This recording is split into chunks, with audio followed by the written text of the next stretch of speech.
আসসালামু আলাইকুম, welcome too busy life. আজকে আবার মাছ কিনতে যাচ্ছি, তো আমার সাথেই চলুন। আপনাদের আমি আজকে গ্রামীণ পরিবেশ এবং রাস্তার দুপাশের সৌন্দর্য, সেই সাথে মাছ কেনার দৃশ্য দেখাবো। তো সকালে আমরা রওনা দিয়েছি, এখন বাজে প্রায় 6টা 5, ভোর 6টা 5। তো দেখেন আমরা যাচ্ছি, সকালে হালকা গুড়ি গুড়ি বৃষ্টিও হচ্ছে, সেই বৃষ্টির মধ্যেই আমরা রওনা দিয়েছি।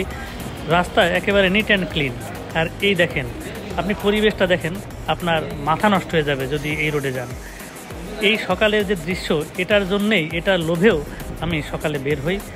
দুই পাশে পানি আর সবুজ মাঠ, সেই সাথে রাস্তার দুপাশে সবুজের সমারোহ, যা দেখে সত্যিই মন ভরে যায়। তো চলতে থাকুন এবং দেখতে থাকুন। আমরা আস্তে আস্তে আড়তের দিকে এগিয়ে যাচ্ছি এই সবুজ দেখে।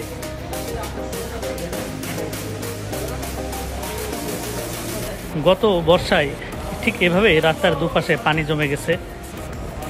এটা দেখার জন্যে সেই নিকলি হাওড়ে যাওয়ার দরকার নেই, এটা আমাদের বাংলাদেশের যশোরেরই একটা দৃশ্য।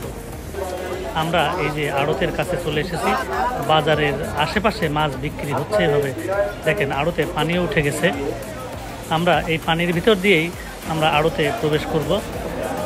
দেখুন আমরা এর ভিতর দিয়ে যাব, পচা পানি, অনেকের ভালো লাগবে না।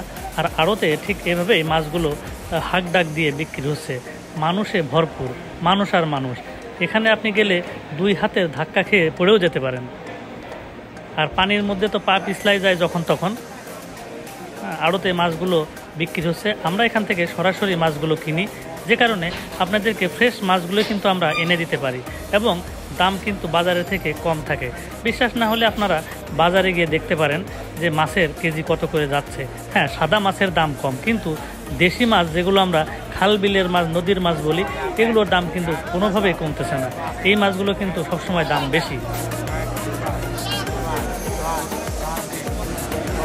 আর এই চড়া দামে মাছগুলো কিন্তু আমরা আপনাদের জন্য কিনে তারপরে বাসায় নিয়ে যাই। বাসায় গিয়ে কেটে বেছে পরিষ্কার করে আপনাদের কাছে পৌঁছে দিই। আমাদের মাছ কেনা শেষ, এখন আমরা ফিরতি পথ ধরেছি বাড়ির দিকে। আবার দৃশ্য দেখতে দেখতে বাড়ির পথে আমরা রওনা দিলাম। ধন্যবাদ সবাইকে।